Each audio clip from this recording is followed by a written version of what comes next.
house. 5 nice mice lived together in the dark basement of a very old building. Our neighborhood, said Abby, nervously rubbing her little white face, is getting scary, and I don't like it. There are 2 new cats in our building, said Bonbon, the big brown mouse. And they are very, very big, whispered Tiny Teeny. It's time to find a new place to live, said Nibble. And so they began to look. On the first day, they found a tiny little corner. This is not a good place, said little Teeny. Don't record this. Too many feet. On the second day, they found a spot with a great view, but when Nibble and Whisk checked around, it was already full. Look at all those mice, like living in little teeny holes. They searched and they searched until they found themselves in front of an extraordinary mountain. It was full of things that people had thrown away. Now this looks interesting, said Whisk. But before they settled in, they looked around carefully, sniffing and listening. All clear, said Nibble. All clear, no cats, said Teeny, so they ran towards the mountain. What treasures! They found shiny screws and spools and nails, pipes and jars and boxes. They even found an old clock.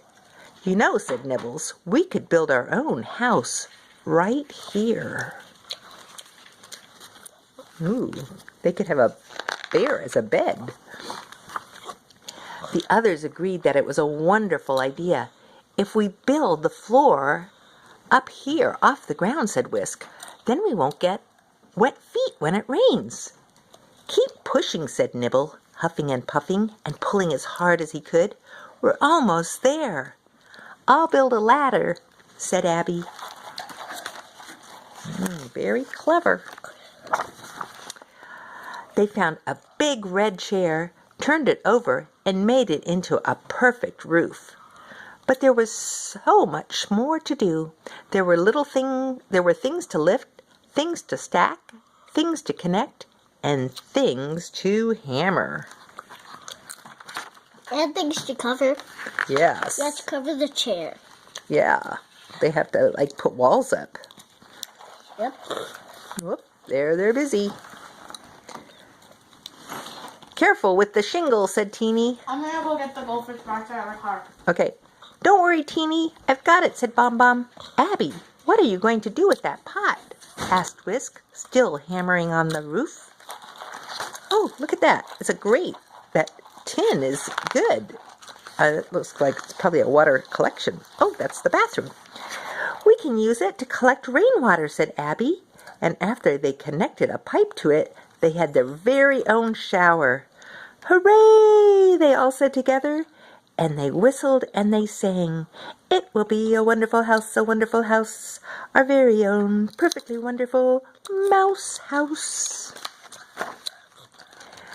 The clock was just the right spot for the kitchen and the pantry, and they filled it with many delicious things. Ooh, look at that. Oh, I see peanuts and oranges and candy and a sandwich. Sausages. Yeah, I don't think mice eat sausages. I think I don't know. Could you help, Teeny? Asked Bomb. Maybe some of those glass balls would be nice. Oh, thank you. They will be beautiful. What exactly are we building? Asked Nibble. Our afternoon nap room, of course, giggled Teeny. And when they were finished, the light shone through the glass balls and filled the room with soft, magical light. It was perfect. They couldn't imagine having a better napping spot. Whoa! From the wheels of the bicycle, they built a Ferris wheel, powered by the wind. Whisk found a toy train with a key to wind it up. And they whistled and they sang, It will be a wonderful house, our very own perfectly wonderful mouse house. and they worked and they worked until finally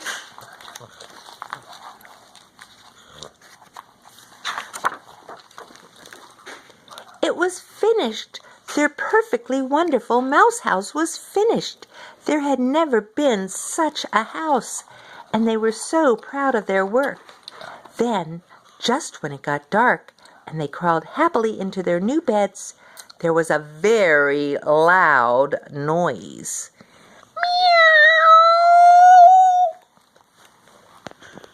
Meow! Uh-oh. What does that sound like?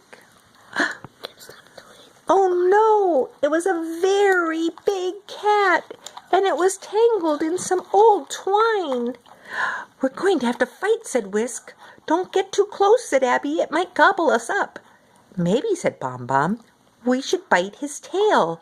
And no, said Teeny, he's trapped, and a mouse should know better than anyone how it is to be caught in a trap. She's right, said Nibble. So the 5 mice began to gnaw on the string. They nibbled and they gnawed until the cat was free, and the cat didn't run away. He just stood there and looked at the trembling little mice. They were so afraid. Oh, thank you. You saved my life, said the cat. I never knew mice could be so nice. How can I ever repay you? And that is how the 5 nice mice got a wonderful new home, complete with a watchdog. Well, actually, it's a watch cat, to guard their very own perfectly wonderful mouse house. What are you guys doing?